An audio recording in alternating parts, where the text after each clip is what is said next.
Setiap hari, aktivitas manusia menghasilkan ribuan ton sampah. Sebagian besar dari kita mungkin menganggap bahwa cerita sampah berakhir ketika truk mengangkutnya dari rumah. Namun kenyataannya, perjalanan sampah baru saja dimulai. Di balik setiap kantong sampah yang kita buang, terdapat proses panjang yang melibatkan ilmu pengetahuan, teknologi, dan kerjasama berbagai pihak agar sampah tidak menjadi sumber pencemaran bagi lingkungan.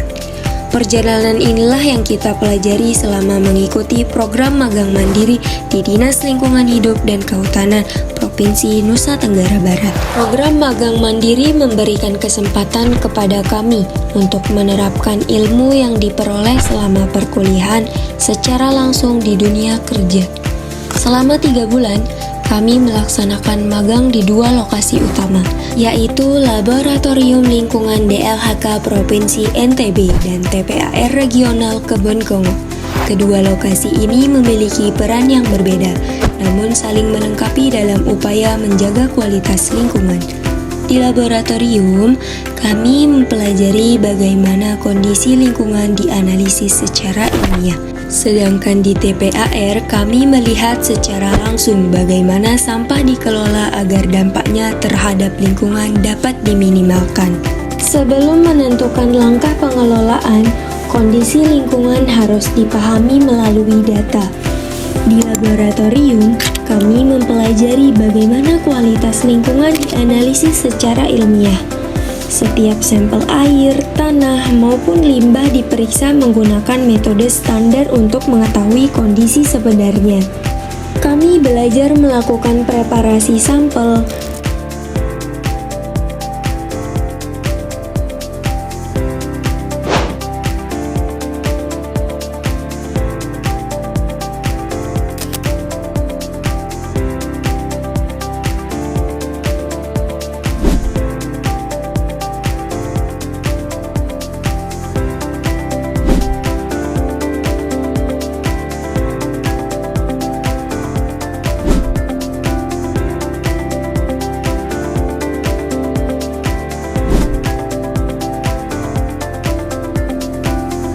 menggunakan berbagai instrumen laboratorium, serta memahami pentingnya ketelitian dalam setiap tahapan analisis.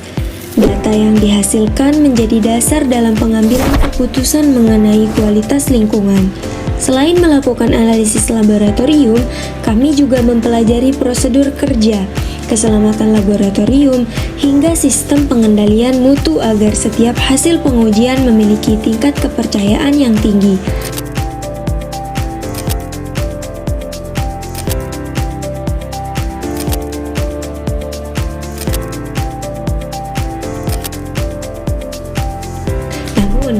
Angka-angka hasil analisis hanyalah sebagian dari cerita. Kami ingin melihat secara langsung sumber permasalahan yang selama ini dianalisis di laboratorium. Selama kegiatan magang, kami terlibat langsung dalam proses pengambilan sampel air dari berbagai lokasi. Setiap tahapan dilakukan secara sistematis, mulai dari persiapan peralatan, pengambilan sampel, pemberian label, hingga penyimpanan sebelum dibawa ke laboratorium. Ketelitian dalam proses ini sangat penting, karena kualitas hasil analisis sangat dipengaruhi oleh cara pengambilan dan penanganan sampel. Ya benar, sampah plastik ini terus meningkat. Setiap tahunnya diharapkan pemerintah bisa menemukan solusi untuk mengurangi produksi sampah. Perjalanan kami berlanjut ke TPAR Kebon Kongo, tempat sampah dari berbagai daerah dikumpulkan dan dikelola. Di sini kami melihat bahwa pengelolaan sampah tidak hanya berfokus pada penimbunan, tetapi juga pada upaya mengurangi dampaknya terhadap lingkungan. Selain mengamati proses operasional, kami juga membantu merekap data timbulan sampah sebagai bagian dari administrasi.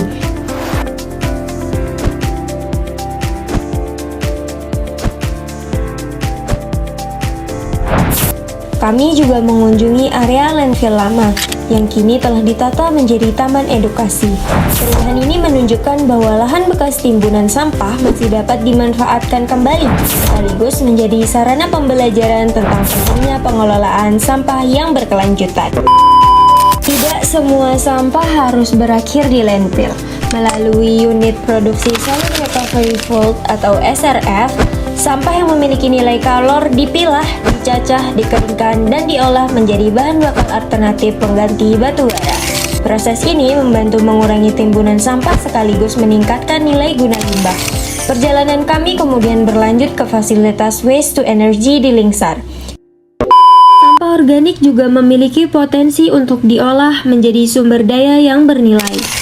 Salah satu inovasi yang kami pelajari adalah pemanfaatan larva Black Soldier Fly atau BSF dalam pengelolaan sampah organik. Proses budidaya BSF diawali dari telur yang diletakkan oleh lalat dewasa pada media khusus.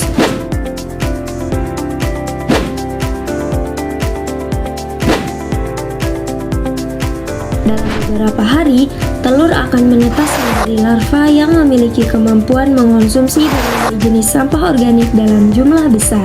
Pada fase larva, BSF berperan sebagai pengurai alami. Larva mampu mengonsumsi sisa makanan, buah, dan limbah organik lainnya, sehingga volume sampah berkurang secara signifikan. Selain mempercepat proses penguraian, larva juga membantu mengurangi bau yang biasanya muncul dari sampah organik. Setelah beberapa hari, larva memasuki fase prepupa dan kemudian berubah menjadi pupa. Tahap ini, larva berhenti mengonsumsi makanan dan mulai mengalami metamorfosis, sehingga menjadi lalat dewasa. Setelah menjadi lalat dewasa, BSF akan berkembang biak dan menghasilkan telur untuk memulai siklus berikutnya. Menariknya, lalat BSF tidak mengganggu manusia seperti lalat rumah, karena tidak membawa makanan ataupun hinggap di limbah.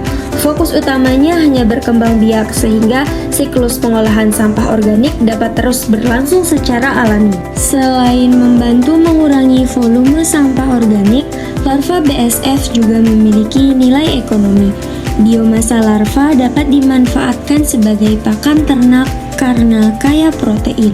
Sedangkan sisa hasil penguraiannya atau PRAS dapat diolah menjadi pupuk organik yang bermanfaat bagi tanaman.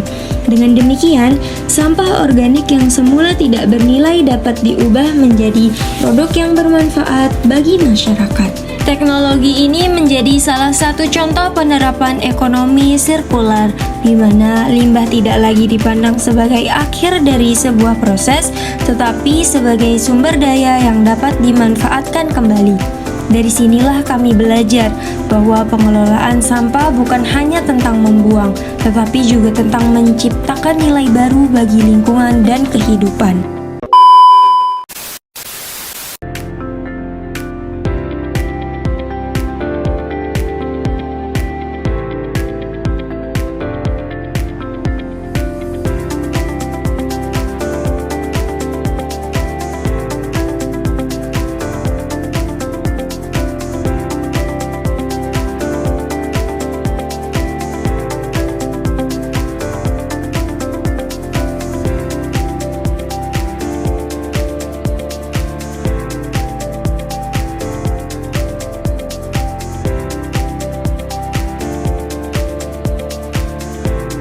Terima kasih atas dedikasinya selama ini.